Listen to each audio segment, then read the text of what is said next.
So I was going to start and then Jacob will take the hard questions, of course. The and Zimon co-author is up high in the balcony up there. Lisa is not here. So we should start out that this is a failed project, failed research project. Some number of years ago, uncountable, I think, Jacob and I and Lisa started on a project to, in fact, investigate the lifelong learning that goes on in Europe. This is sort of a mantra if you go to Europe, that they have a lot of vocational education and people should constantly be learning new things to prepare for changes in the labor market and so forth. And to our knowledge, there was no evidence that it ever occurred.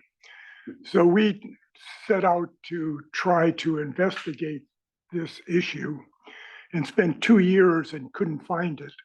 And so this is the substitute project for the failed research project that still has in my in basket. It's under a file called lifelong learning. So someday I won't be able to find it because of that. What we're about today is to look at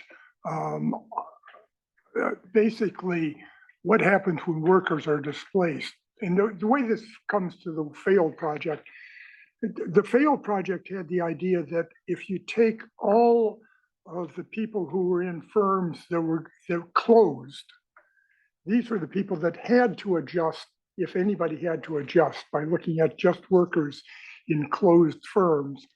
And we couldn't find that anybody was adjusting very much to the fact that eventually they were going to be thrown out on the street.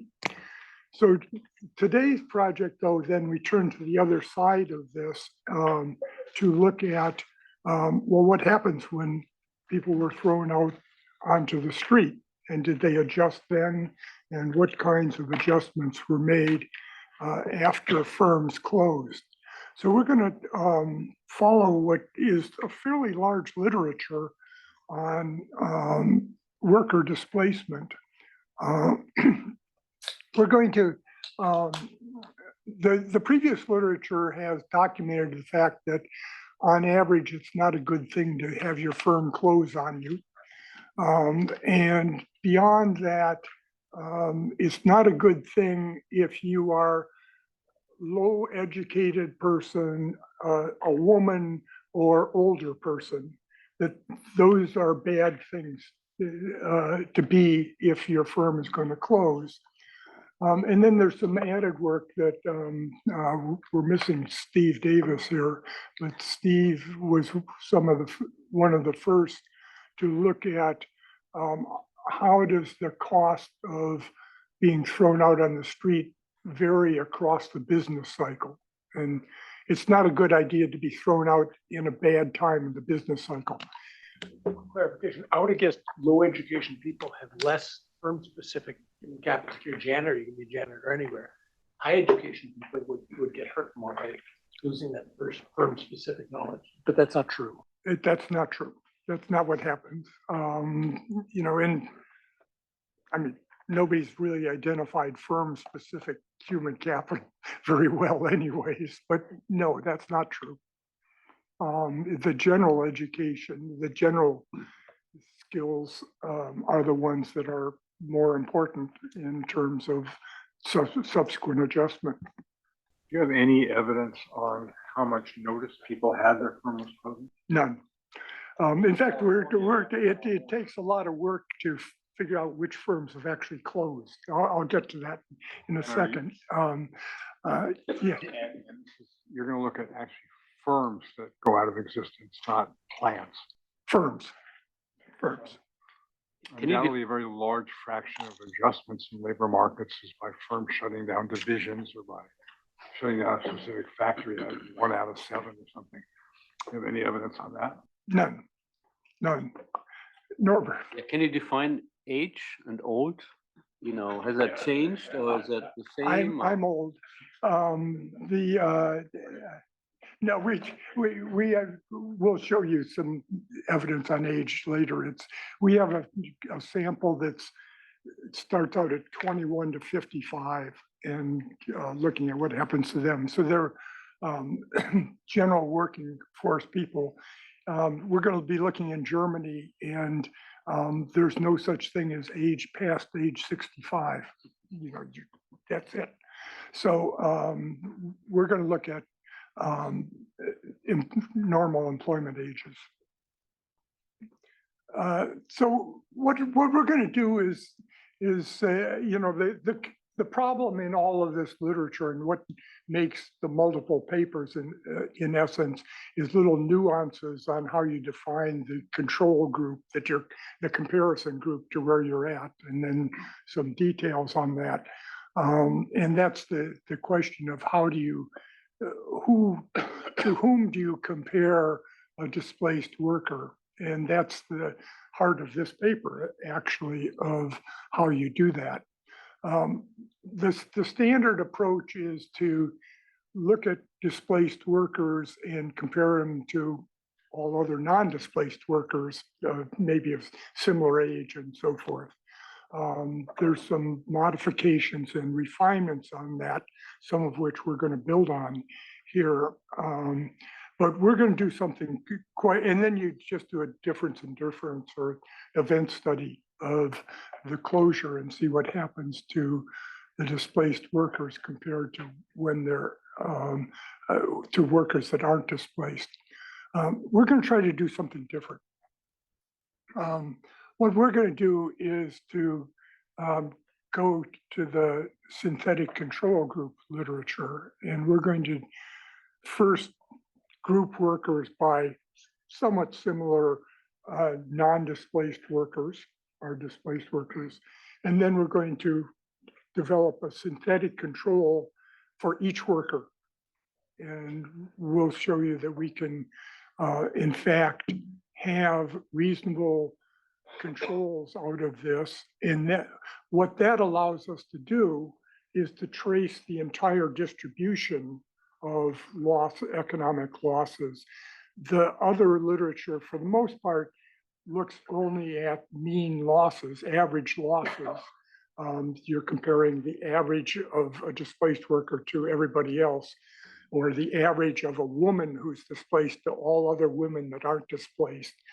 And what we're going to try to show you is that the average can be quite misleading as to what the costs look like, because the distributions basically aren't normal.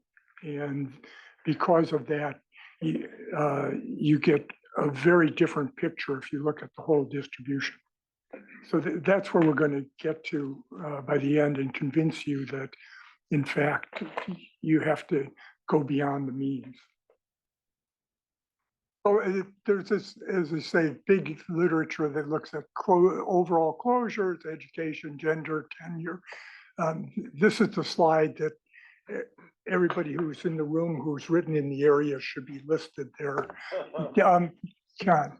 The usual unobservables problem. I would imagine a plant starts losing money, we can all know what's happening. Anybody who can get a job leaves. By the time the plant actually closed, the only people left in the plant are the nudniks, and no wonder they have trouble getting jobs afterwards. That's a little footnote to why your intuition is wrong, but we'll get to that at the very end. Essentially, very few actually leave these firms in the year or two leading up to their firm closing. The firms close because the workers aren't very good is certainly a possibility to worry about, right? We'll get to that a little bit earlier in the talk. We're going to get to that. What you or anyone else can do about that? It just seems like There's a lot we can do about it. We can compare these people to their synthetic controls that look the same in terms of past earnings and past education, occupations, and industries. And we can show you that a quarter of these workers have good unobservables that they actually come out ahead. And there's a group that are really harmed. So we'll give you that picture in just a minute. We won't be able to label it any better than you did of what are the characteristics of these people, but we will be able to do that. Anybody else want to guess at where we're going? I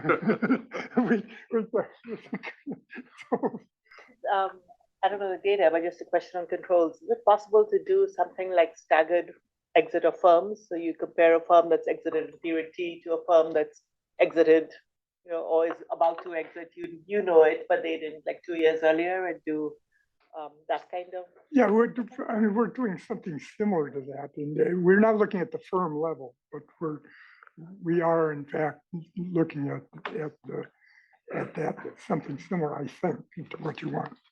Just to set the overall framework, using like the first 5 years of the 21st century or something. Yes. So the data on how many workers were displaced for whatever reason, from whatever, whether a firm closed, a plant closed, something happened, versus the subset that you're dealing with from the entire firm closed. What fraction of the displacement are you catching? Let me define the sample. I'll get back to your question. The thing that we don't do that lots of the rest of the literature did was to combine firm closures with mass layoffs.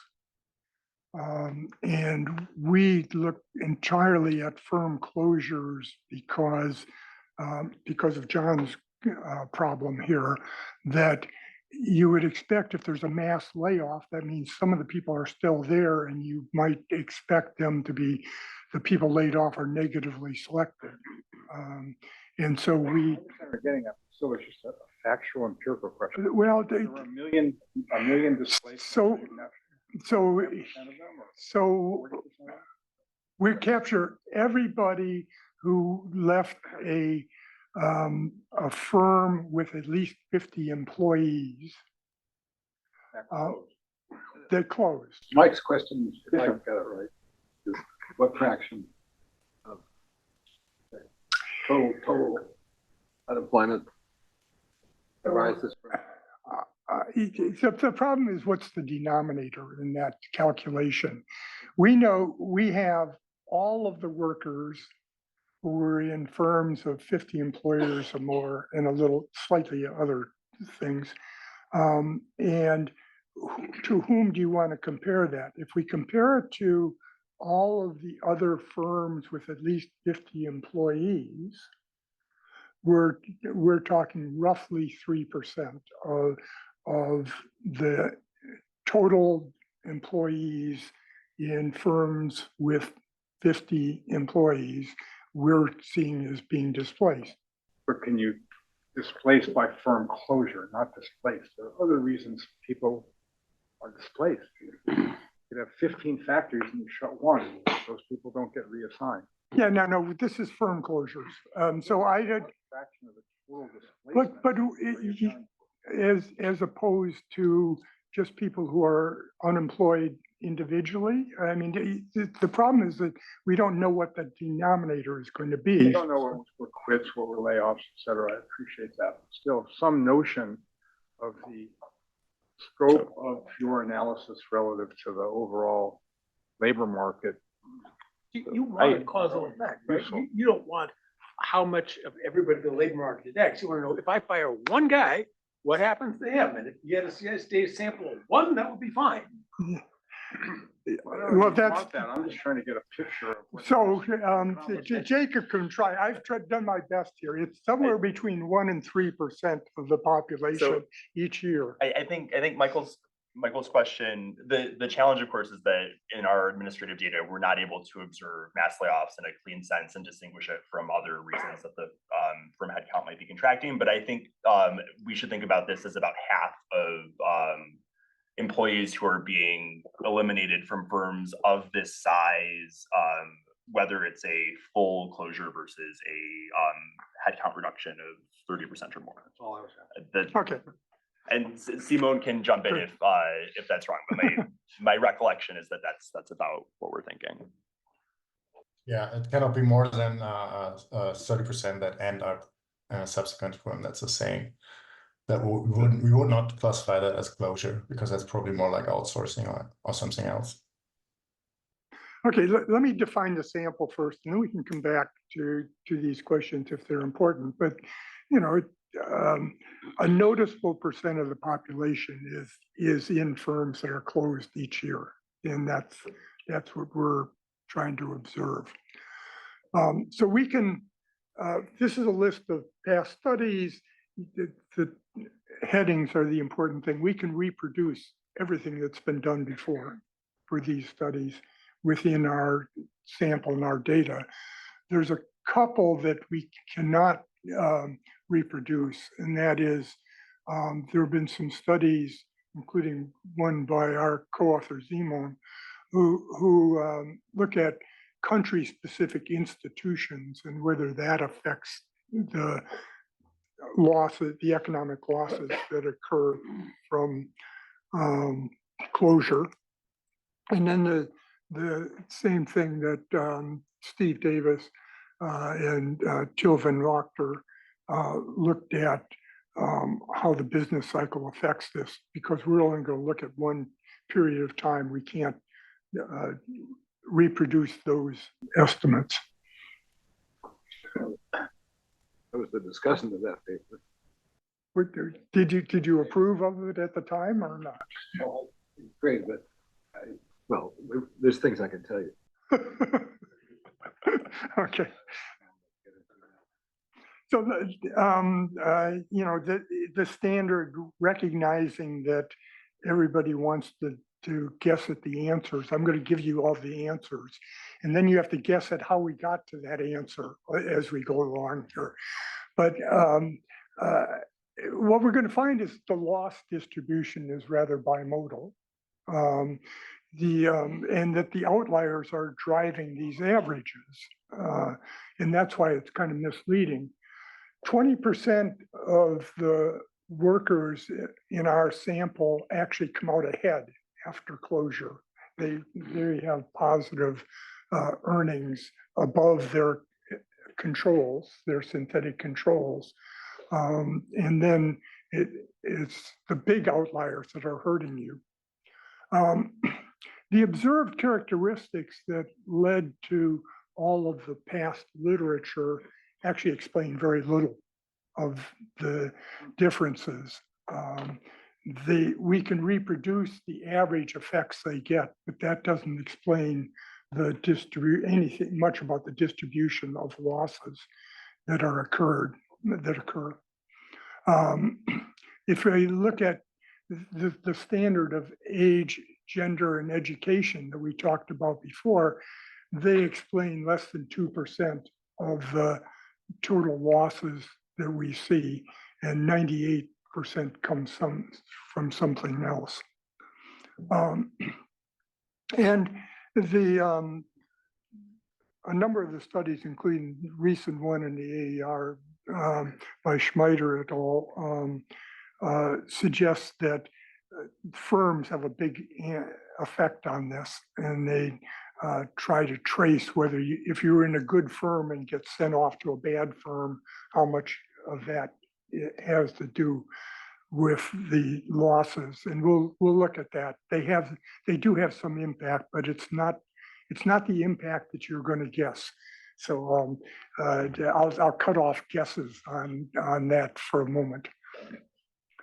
And then what we do, which is maybe non-standard in today's world of causality, is that we define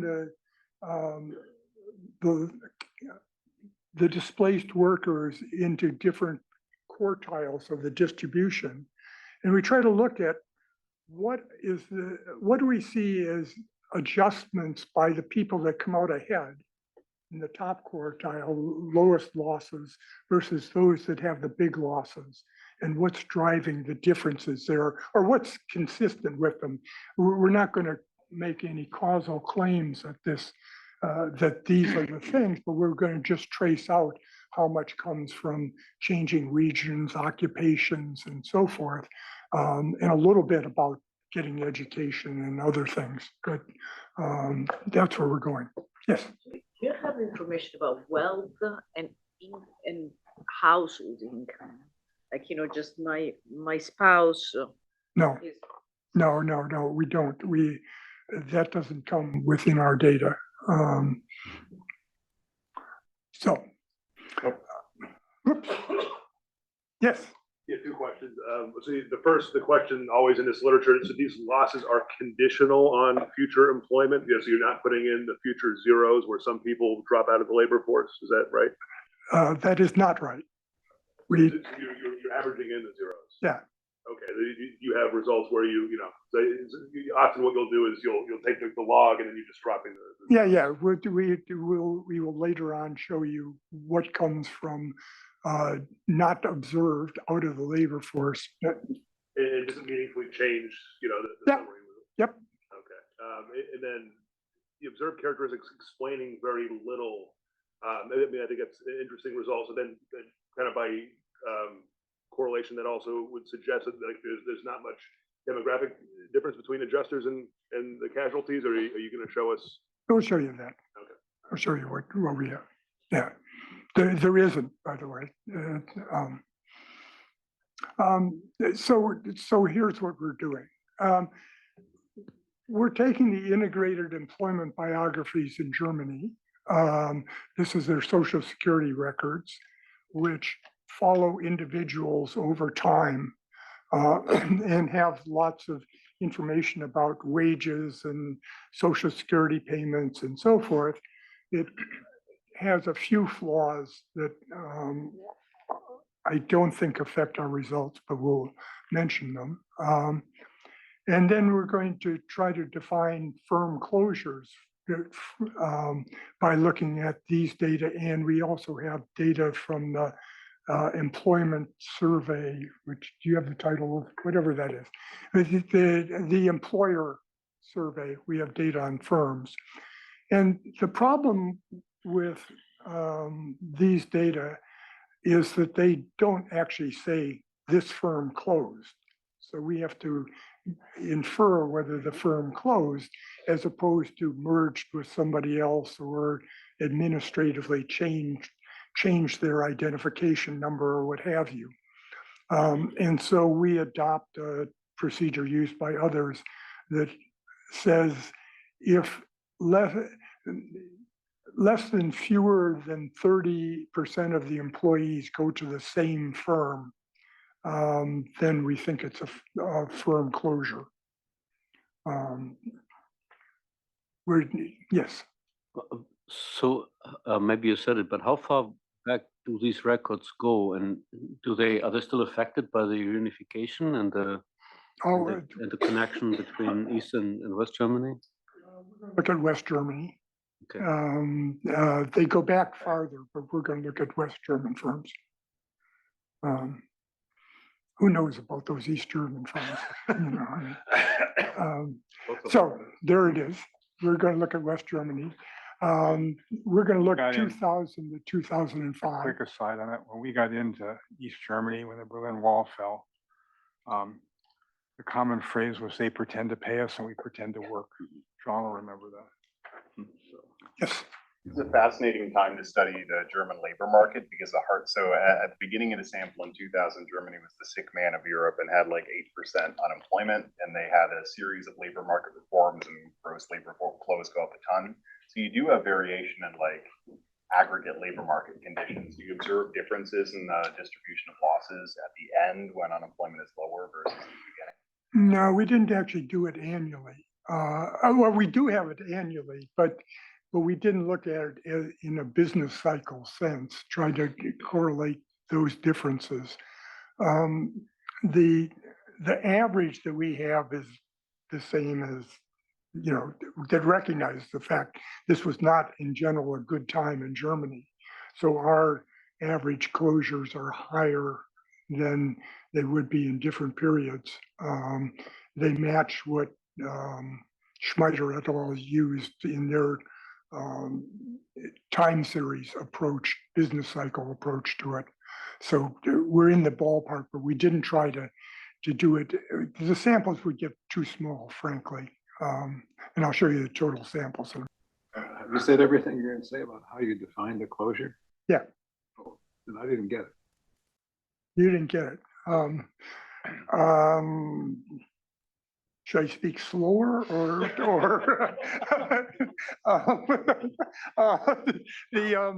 the answer? So we observe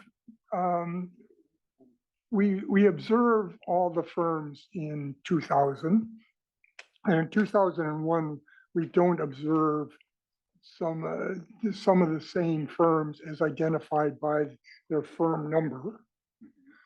And we call closures any instance where of a firm that doesn't appear in 2001 but did appear in 2000, any firm that had less than 30% of its employees go to exactly the same other firm.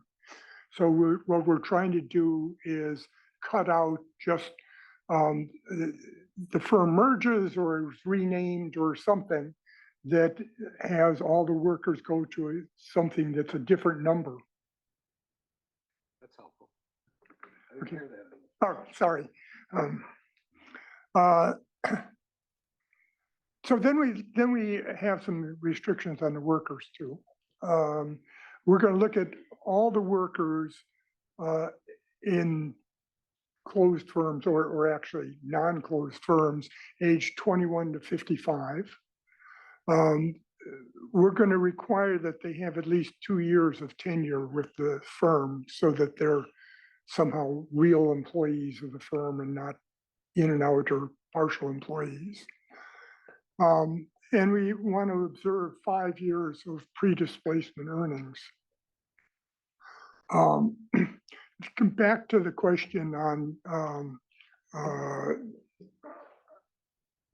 what happens to unemployment and things like that. One of the shortcomings of IEB data, they get all the non-employed people, but they also lose self-employed people and people in the government, including the military in Germany. And we can't really distinguish the difference among those that are out of the employment, out of our data set. We call them zeros, but we do a little bit of work where we look at just the people who have some employment and what happens to them. There's another compelling reason for dropping the zeros, right? Yeah, but I think the out of the labor force is the largest proportion of the people that move from a private firm to a zero. The details, but I think one of the objectives of the Hartz reforms, which were enacted between like 2003 and 2005, was to reduce the cost of firing a worker very broadly by like reducing supply. So that might impact basically the behavior of exiting. I'm not sure in what way, but you know, the firms that exit at the end of the sample after it is less costly to fire a worker. So it might. I mean, I guess maybe I'm not as good, and we might turn to Zimon on this. But the people like Steve and Til van Wachter and the more recent paper that look at it over time aren't looking at the probability that a firm closes. It's just looking at the result, and so that could enter into the time series stuff too, which tries to identify the impacts of business cycles on losses and so on. But to my knowledge, there isn't very much analysis of did those reforms or subsequent ones make closure easier or harder or whatever. Yeah, I think that definitely did, because the parts of the Hartz reform was deregulation of the of the labor market, and there was there were millions of people actually that were employed suddenly with what do you call them, firms, where temporary employees basically are loaned to the companies. Yeah. So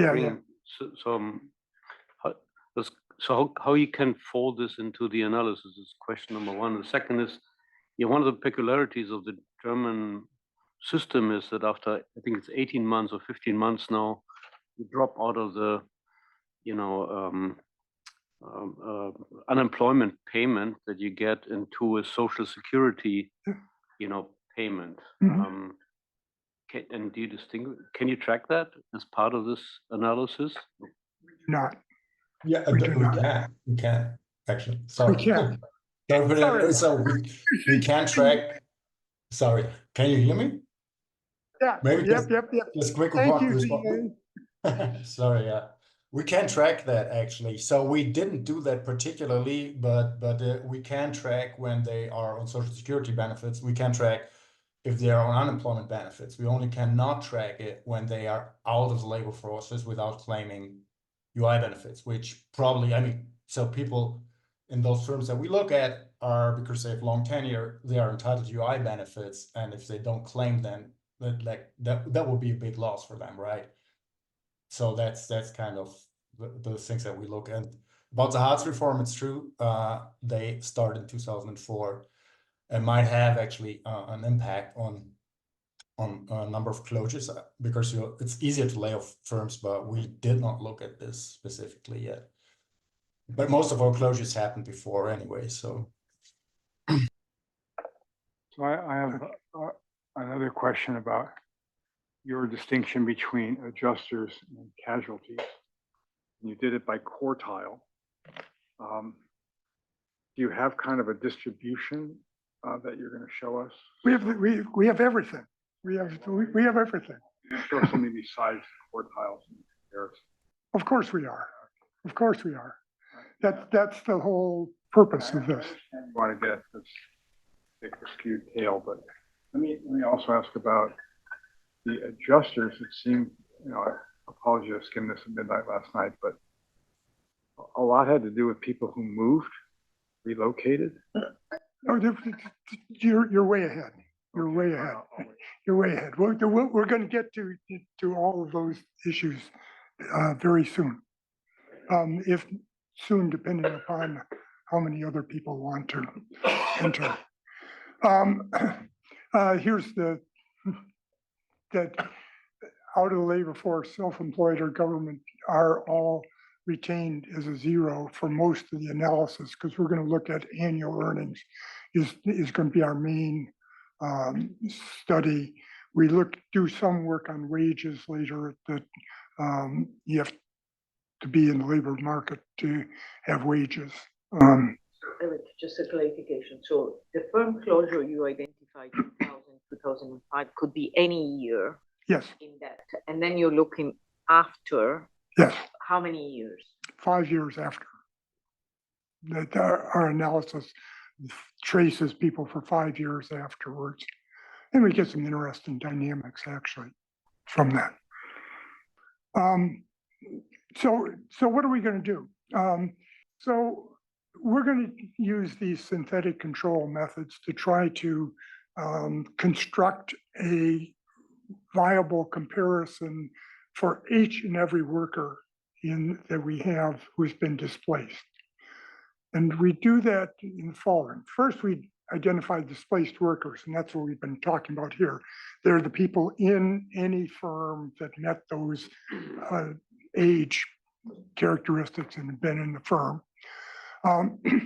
Then what we're going to do is, for the synthetic control group, you want to know what's the donor pool that you're going to get comparison people from.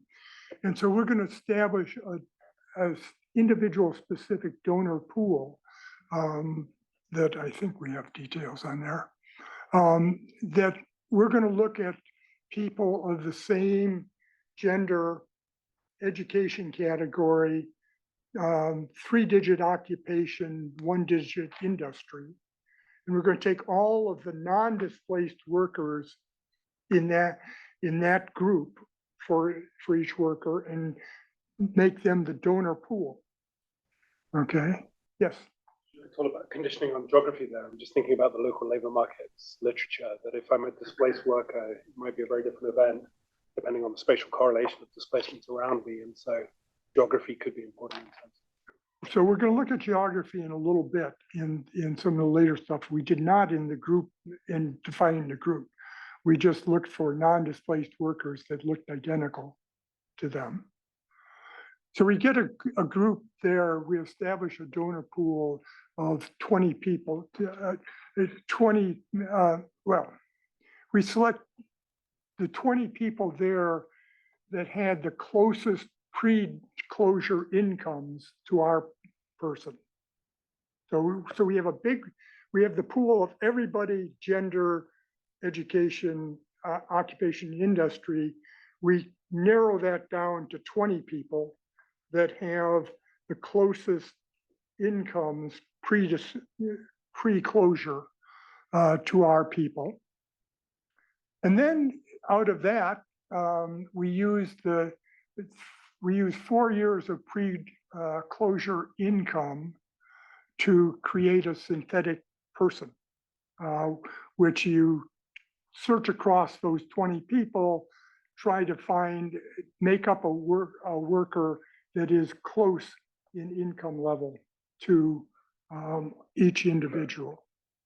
And then we use that to trace out for 5 years in the future, what are the annual losses each of 1 through 5 years in the future, where we compare the actual earnings of our people to the synthetic control person.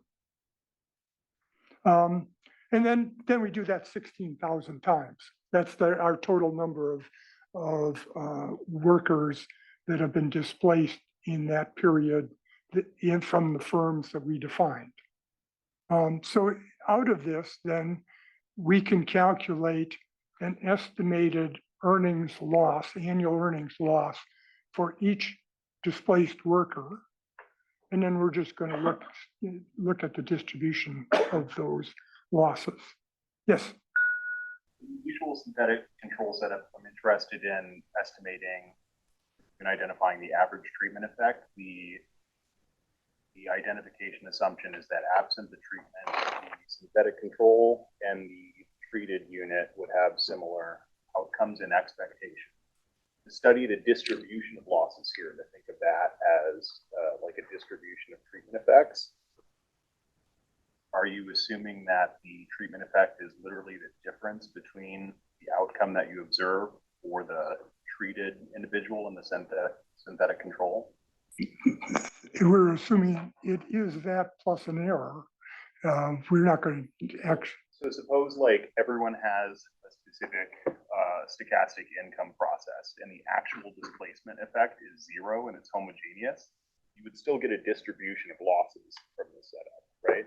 It would just reflect the. Yeah, but we're going to average across all those people with stochastic. Right, so you can get the average treatment effect, but the distribution, the variance will be bigger than the actual true. That's undoubtedly the case. That you're going to have a bigger distribution. We'll show you a little bit about how close we are in just 1 second. I think we can address part of your question in just 1 second. So I think this relates to the empirical Bayes type literature, where a lot of times when we're trying to estimate a distribution of individual effects, like teacher value added, for example, we know that because of that, we're going to have some error on our individual treatment effect estimates. If we just estimate those all individually, then the variance of those estimates is going to be kind of inflated that way. Yeah. And so typically we'll have this empirical based framework where we'll shrink to the mean. Yeah. So is that something that you'll do? I think especially when so we hadn't done it. We hadn't done that, but that now that since I've thought about it in teacher effects a little bit in the past, that's something that we potentially could do. I don't think that is going to affect our estimates that much, but we'll have to think about that. We have not done that. Well, I think especially where I'm interested to know what it could affect is you say some people adjust positively, and I wonder is that affected by this measure, error issue, right? Where it's actually just some people kind of had a positive error in the post period. And if you kind of adjust everybody a bit towards the mean by shrinkage, does that still persist? So we can follow the losses of each individual annual losses. I guess we could shrink them, but if you shrink those annual losses, they're still going to be positive if they start out positive, right? So we can may bring them closer to the mean by standard shrinkage kinds of things, but they're still, it's not going to change whether 20% of them are positive. Right? Well, if it's just inflating the variance of individual treatment effect estimates generally, then that could potentially kind of push some folks, towards like positive estimates where really they should. Yeah. Okay. So we're going to we are going to average across 5 years for some of our summary data, which will in fact take care of sort of some of that, presumably. Last question, I promise. This one's no, you're at the promise. I can stop you. There was a paper in Econometric I don't know well, last year called Distributional Synthetic Controls, and I think the gist of it is that if you have a treatment that is defined at a coarser level, so in your case, firms that close construct a quantile function both for the treated group, which is trivial, but also the synthetic control group, and then you can do some sort of distribution. That might be something that I haven't seen it applied. Thanks. Do you remember a name that goes with that, or? I don't. I just remember it's called distribution. Thanks. That's helpful. We'll look at that. Yes. I know what that paper does, but it seems like a simple thing is just to take one of the 20 and pull them out and call them a placebo. Oh, we do that. We do all that stuff. You've already estimated this distribution. Yeah. No. We do all that stuff. We'll show you. We'll actually do all that. I think the placebo test like that would also be informative of like to what extent is this error term variance creating like a distribution of effects. If you don't see much of a distribution there, then that would also be, Okay. Cool. So we've got that. Yeah. I think we'll have some pictures that at least purport to having that. Okay, so let's look at some results of what you get out of this. So I'm going to start just to motivate this by looking at one individual firm and show you what we're getting out of this one individual firm. So we have take a small manufacturing firm that does something in ceramics.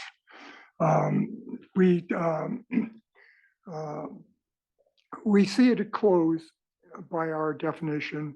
We find 30 employees who have been there 2 years, and we have their earnings on them. They're all men, 10 without degrees, 20 with apprenticeship degrees.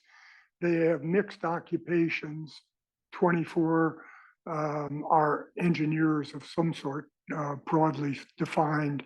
And there's one lonely accountant around. There's machine builders and one lonely accountant.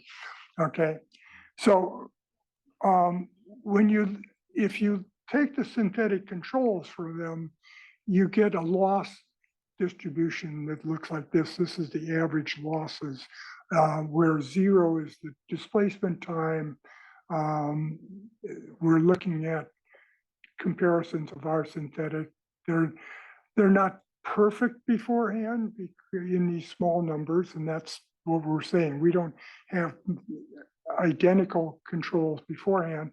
Afterwards, it looks like they lose about 3% of their income annually with this drop of 1,500 euros. This is raw earnings losses. So not compared to the synthetic control, but compared to their earnings in the year earnings before. Sorry. And then here's what it looks like if you estimate the earnings losses by synthetic controls. That's the dark line.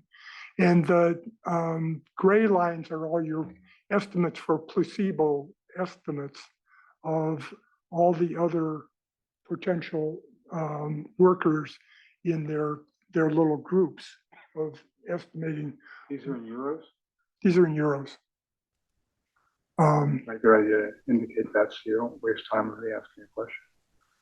It's Germany, Mike. I didn't think. Well, Come on, what- some people use parities and change it. Okay, but here's the interesting part that leads into what we're going to do.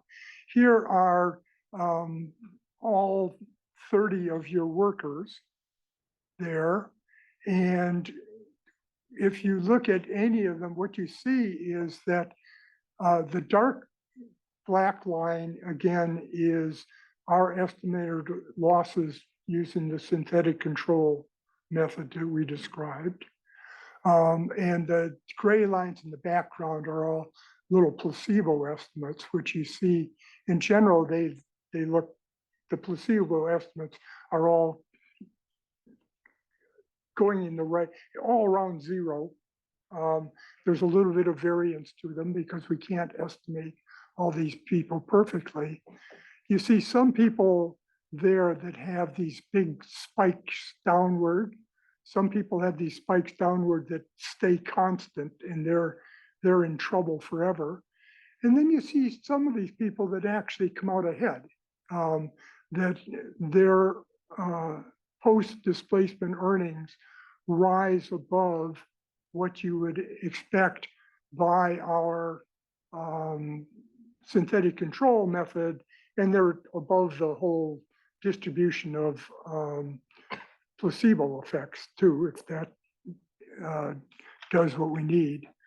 And so you see that when we take the average of these, you are really going across some very different kinds of patterns of displacement losses, earnings losses. Okay, so what we're going to do is reproduce this for all the firms in the economy. Yeah. You don't have to see each of them individually. We're going to aggregate them. And here's the summary picture that says everything we want to say. What we have here on the horizontal axis is a standard event study format with zeros, the time of displacement. The black dots are the average losses that we calculate our workers versus their control for 5 years before the firm closure and 5 years after. If you look at the left-hand side, the pre-closure losses, you see that there's some distribution of people around zero, that we don't nail everybody with a synthetic control that perfectly identifies their prior earnings. But all of those gray distributions, you have to look closely, there's a gray distribution there, that all those gray distributions are centered on zero and reasonably close to zero, we think. Yes. Is the heterogeneity you find here also related to residual wage inequality? Because we know in the cross-section, right, the worker observables explain about a third of wage inequality. There's just a huge amount of residual inequality, and that's systematic. Older worker, more highly skilled workers have higher residual. Yeah, I think it could be. Some of the variance is just sort of luck, and I'm just wondering if no, but that's it's that we can't within this group of workers that we take as their potential twins and reconstruct them, we can't hit them all, and so there are idiosyncrasies, whether it's just from not having enough characteristics or luck or what have you, we can't identify. Just wondered if, like in the occupations, you see a lot of residual wage inequality. You also see a lot of heterogeneity and displacement effects. Yeah. We're grouping not just based on the observable characteristics, but also the earnings in the 4 of the 5 years before the displacement. So we think that these workers are on kind of a similar earnings path in the way that we've constructed these synthetic control rates. No, it'd just be interesting if those two sources had related. Okay, so the red distributions are the post-closure earnings losses. And what you see is that the averages are these dots that look like the 20% loss in income that everybody estimates for firm closures. So the dots match exactly that long list of previous studies in terms of average losses. But the red pictures here are the distributions. And what you find is that those averages are driven strongly by the negative outliers. And there's this other little bimodal part of the distribution down below that drags the average down, but the full distribution looks pretty close to zero. If you disregarded the outlying parts, you see that the full distribution of those that aren't completely done away with by the closure looks like it's centered on zero with some people above and some people below. So there's a union wage, and some guys get the union wage, which wherever they're employed. So there's no change in the wage. Job loss. Well, I don't think that doesn't hold across firms, right? It does. Hmm? But if you're a welder, if you're, We're going to show that it doesn't hold in just a minute. Because these guys, some of these guys just don't get jobs. Some of the guys don't get jobs, and some of the guys, but the majority of them actually, in the end, get jobs. It's just that they have less than full-time employment and a lot lower wages. And some people effectively get married. Exactly. You've now got the rest of the talk, John. How are some people in the distribution losing more than 100% of their base year earnings? We're expecting that their earnings are going to increase. So and they might have zero earnings. So zero minus whatever would be higher, whatever the Yeah. earnings would grow. So the synthetic controls will come out ahead. These are all in constant 2010 euros. Sorry, John. So 2010 euros, but we'll have some growth in income. Logs anyway. This is level relative to the earnings in year T-1. Yeah. Okay. 100% or 1%? What's minus? It's 100% of your base year earnings. So percent of your base year earnings. Everybody else went up a little bit. yeah. So I think the sort of placebo thing that I had in mind from a minute ago is something like in the placebo plots that you had before. It's like take one of those control observations arbitrarily, but then reproduce like this figure with. Is that something that you'll have? No, we don't have that. Because that's the idea then is that even if you picked an arbitrary worker who wasn't laid off, just because there's noise in the earnings process, you'll probably see some distribution, even though it'll average out to zero. And I think actually a way you can get a little bit of a handle on how big that might be here is if you look in like their pre-period, just like the variance around, like their average zero, but there's some variance around Yeah, that. that's a good idea that we can. Thank you. Yeah. So here's the distribution where we've taken the cumulative 5-year losses of people, and we've the barred part are the observations of 5-year losses. Again, normed on their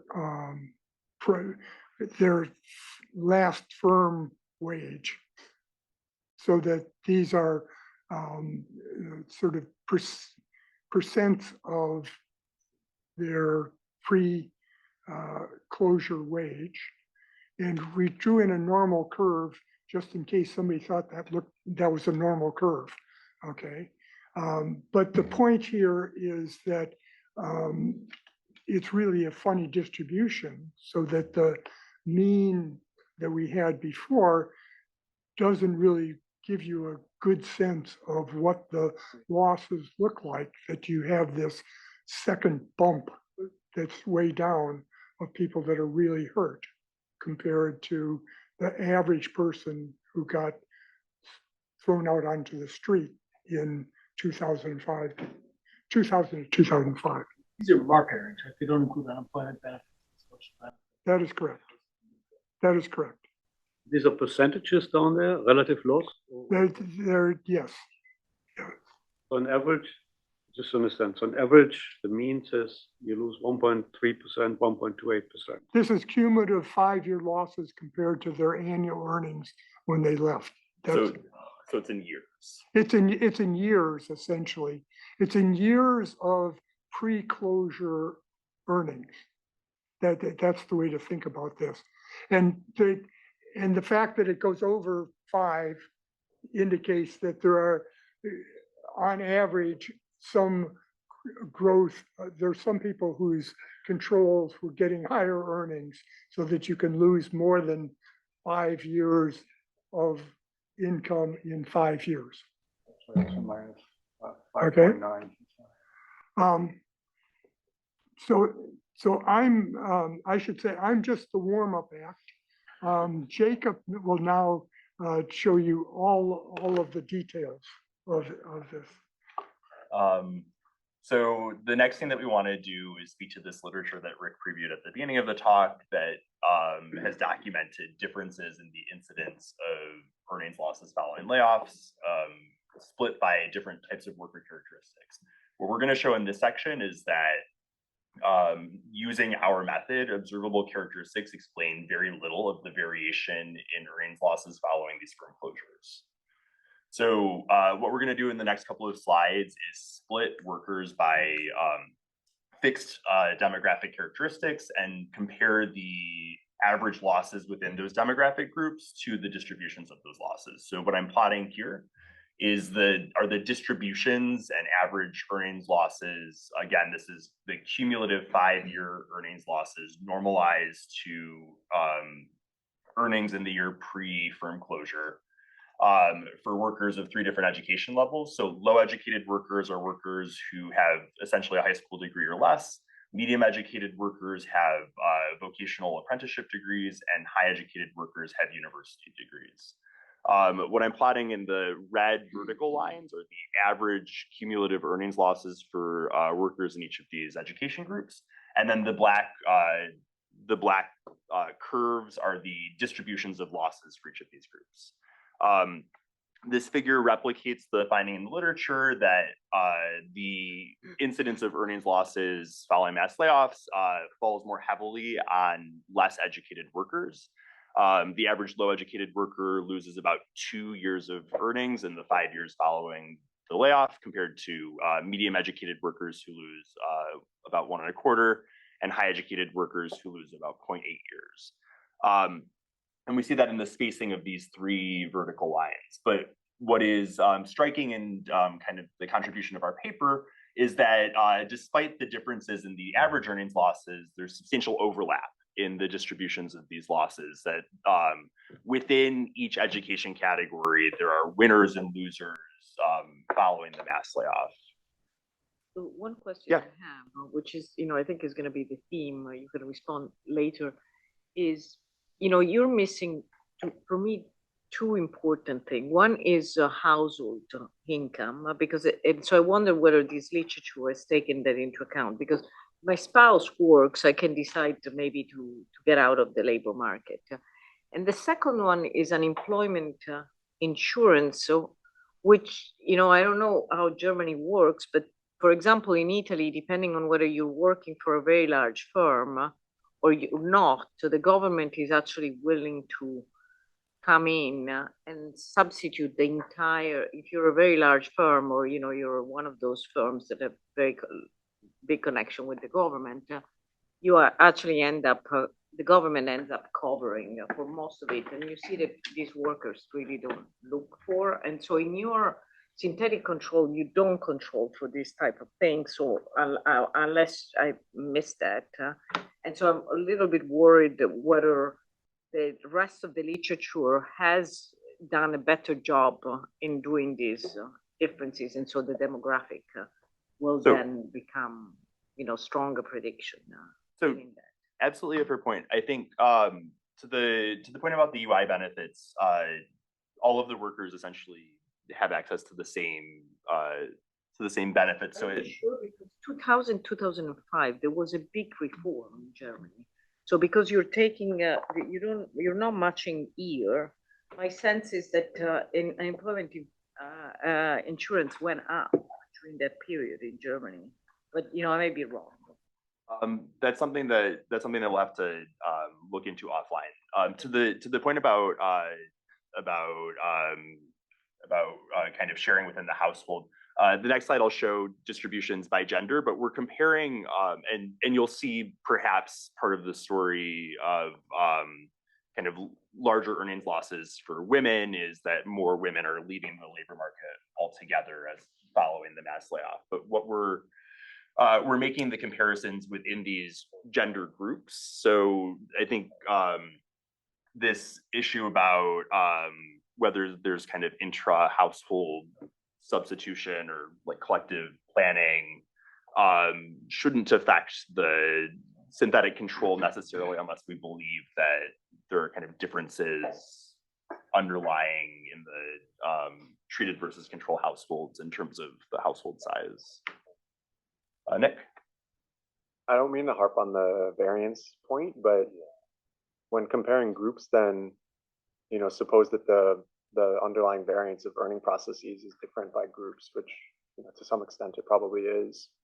That also introduces a wedge where, you know, that could contribute to the differences in like how these distributions look laid on top of each other, right? So if low educated people just have a higher variance in the earnings process pre-shrinkage, that could like make them a more higher variance distribution of effects. Also explains why it's hard to predict that the variance of the distribution that characteristics are wise.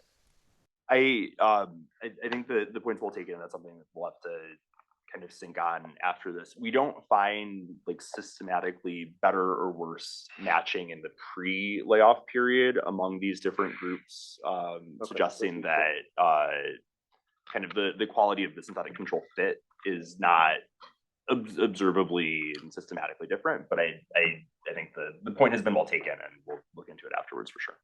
Yes. I think in terms of interpreting the economics behind the displacement losses, presumably sort of firm-specific capital and rents would be the two leading explanations. So I'm just wondering, do you see that the extent of loss is correlated with something like firm size, based on the firm employer size premium literature? So we're looking only at firms that are kind of relatively large, and that restriction is primarily because we have this imperfect measure of firm closure. So we're looking at firms that are 50 workers or larger. We're not doing sub splits within that relatively large firm size group. And yeah, I think that's what I have to say on it for now. Could be really interesting if you can use this heterogeneity to tease apart the source of displacement, right? We are going to look at whether the pre-displacement firm is a primary is a primary driver of the heterogeneity in these earnings losses, and we're going to find that although it's the kind of largest observable contributor to these displacement losses, it explains a relatively small share of the distribution and smaller than what's been documented in the literature previously. Yes, John? I would presume, and you have data on what they do, right? I presume it's primarily you leave the labor force, do you go back and work half-time, or do you get a full-time job? That's pretty much that's gonna be your three humps. Yep, once again, we're gonna, we'll show kind of splits within that story, but and there are movements within those states in the years following the labor or First you work a temporary job and you go back to full-time employment? potentially. Yes. Do you observe marital status for like income sharing? Unfortunately, we don't. I know it's such a bummer. It would be very interesting, but we don't observe that. So just to push forward, I'm going to replicate the exercise for two other demographic splits. So the literature has shown that older workers tend to fare worse after a mass layoff than younger workers. We show that holds on average, but the distributions of earnings losses for our older and younger workers are pretty strongly overlapping. And then the bottom left-hand panel plots the distributions across gender. Here, we kind of have the most noticeable differences where the distribution for women is kind of distinctly bimodal, where there's a large mass at close to zero, and then there's a large mass close to complete earnings losses, suggesting that some reasonable share of women are leaving the labor force altogether following the firm closure. Education is interesting. You don't have people going into retirement. You do have education that sort of suggests young people going up dole, and then women leaving the labor. So we're restricting to workers under age 55 at the time of the layoff, and particularly to avoid kind of a reasonable retirement as part of as a like margin for adjustment. So the previous exercise kind of previews this finding that we're going to show that worker characteristics explain relatively little of the variation in earnings losses that we're documenting. What we're going to do here is decompose our 5-year earnings losses into the contributions from these fixed pre-closure characteristics. So we're going to do a variance decomposition where we look at the share of displacement losses explained by worker characteristics, the pre-closure firm that displaced the worker, pre-closure occupation, and the region where the firm was located, to the point earlier about labor market effects. The table shows the share of variation in earnings losses for our displaced workers explained by each of these characteristics. I apologize that the font is a little small, but the takeaway is that these fixed characteristics explain about 17% of the variation in earnings losses for the displaced workers in our sample. Among that 17%, the majority is accounted for by the pre-displacement firm fixed effects. So 13% of the total earnings loss, distribution, or about 70% of the portion that we can explain. But that leaves a substantial amount of sorry? We have region fixed effects. So the region where the firm is located. And it doesn't explain that. It explains essentially zero. Biggest region, is it state or is it Kreiser?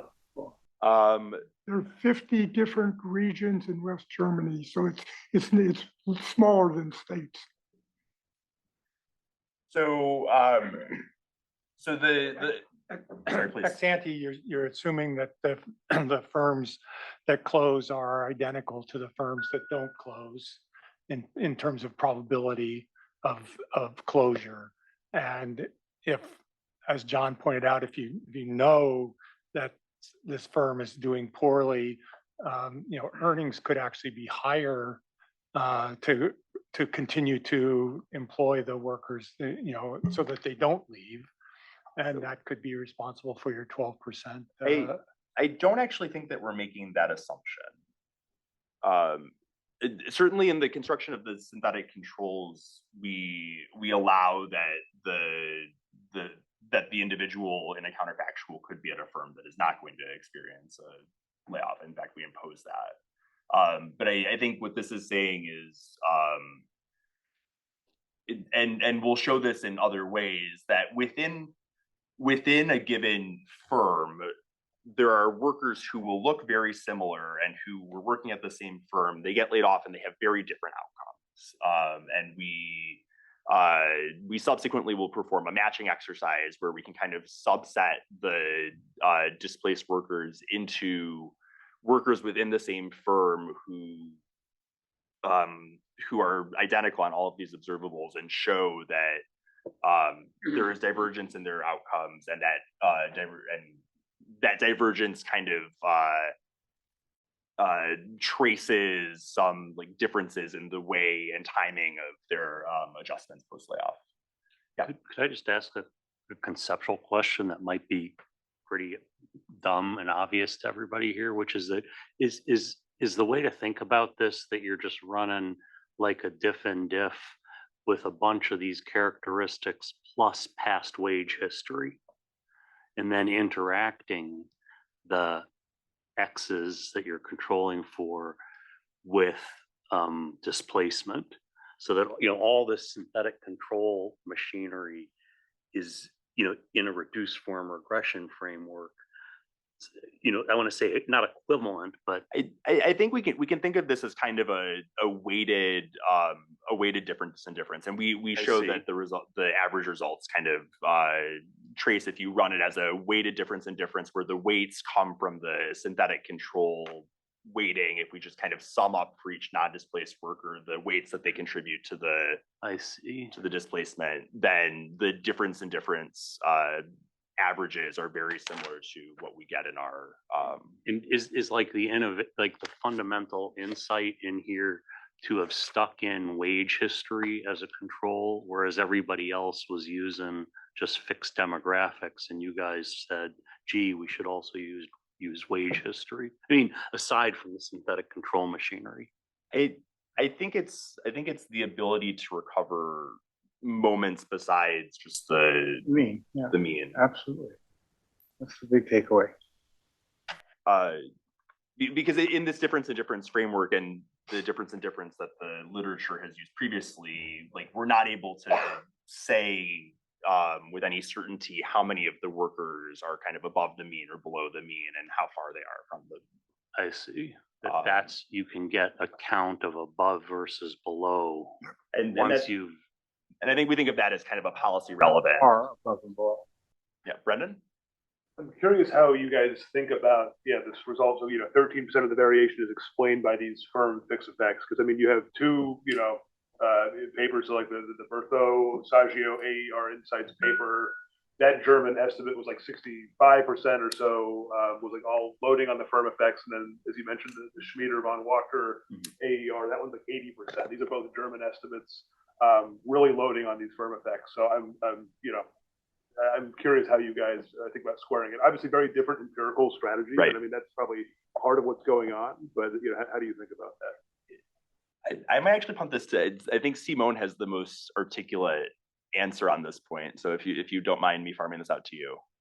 Yeah. So what these people do is actually what they do is they compose the mean before and after displacement by comparing.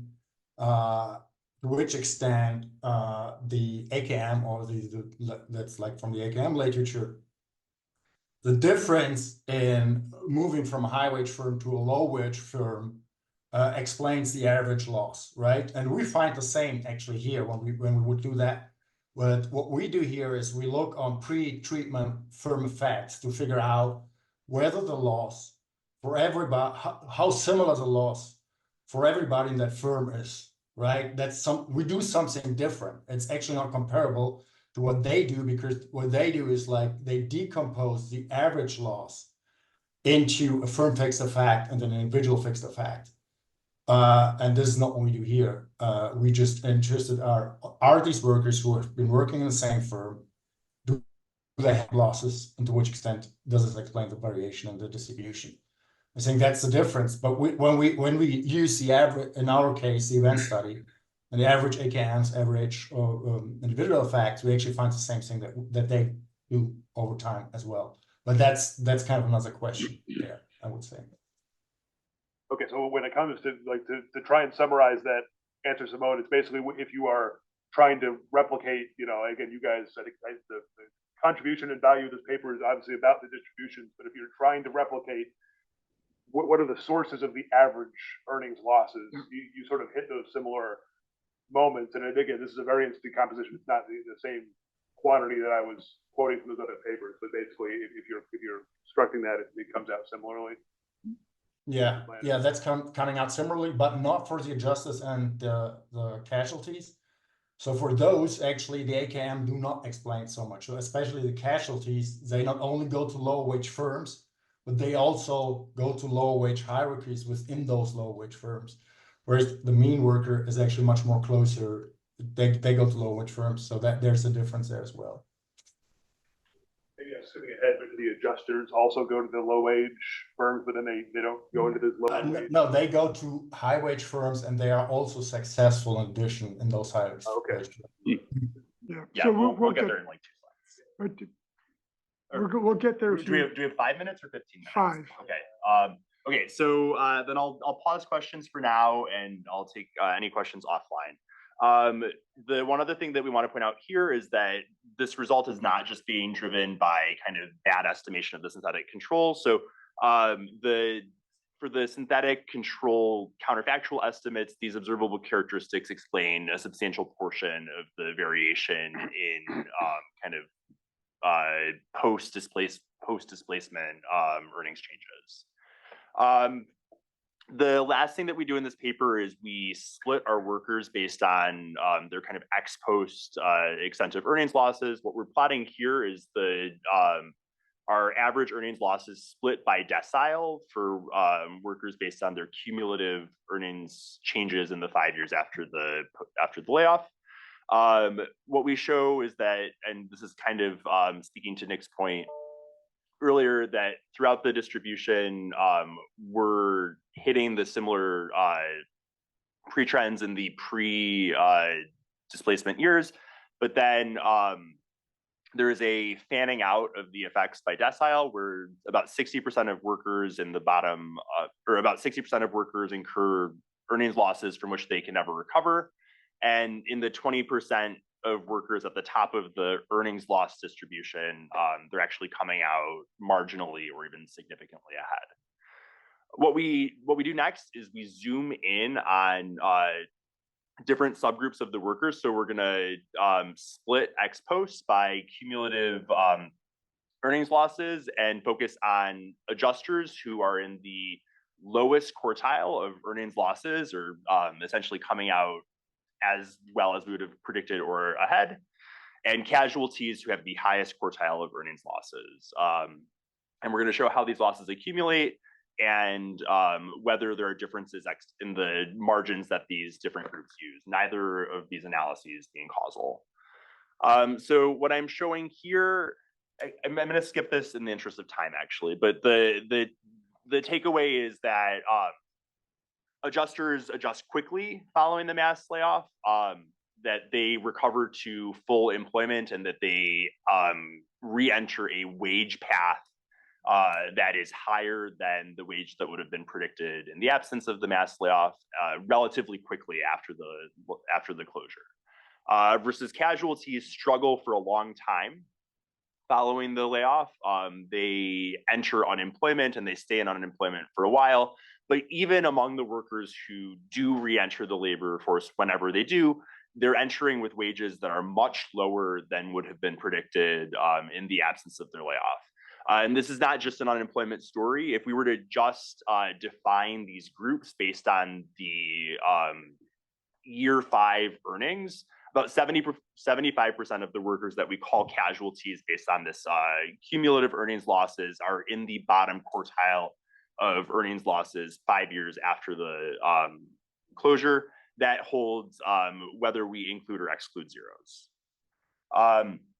The next question, and this gets to Brendan's point, touches on the literature that shows that displaced workers on average sort to lower quality firms than where they were employed pre-closure.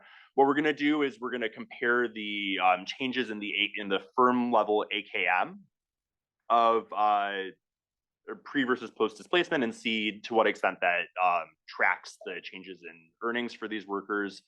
So The left-hand side of this figure plots the estimated losses in wages for adjusters and casualties. The right-hand side plots the average losses in AKM. The story here is that adjusters move to firms that have a similar quality to the firm that fired them. Casualties enter lower quality firms, but the extent of this switching to firms of different quality accounts for a relatively small share of the total change in log wage changes following the mass layoff. The final thing that we can do is we can look at whether adjusters and casualties are systematically choosing different margins of adjustment following the layoff. And the takeaway here is adjusters and casualties kind of make similar jumps in terms of moving to different firms, switching industries, or switching labor market regions. They make these changes cumulatively at about the same rate, but that adjusters are always moving faster versus casualties potentially are clinging on to the job or the life that they had until the bitter end, and then have to slowly make changes that leave them in unstable positions down the road. We do a series of robustness checks, none of which I'm going to be able to talk about in the interest of time. But the takeaway here is that the contribution of this paper is that we recover not just the average earnings losses following mass layoffs, but we have novel estimates of the distributions of these losses. And what these distributions tell us is that the story that we have in the literature of workers suffering persistent and large losses following a mass layoff don't hold for some portion of displaced workers, and that our method kind of tells us a little bit about who the displaced workers are, why they're suffering these losses, and what they might be doing differently, and when they're doing it differently that contributes to this heterogeneity. So that's it.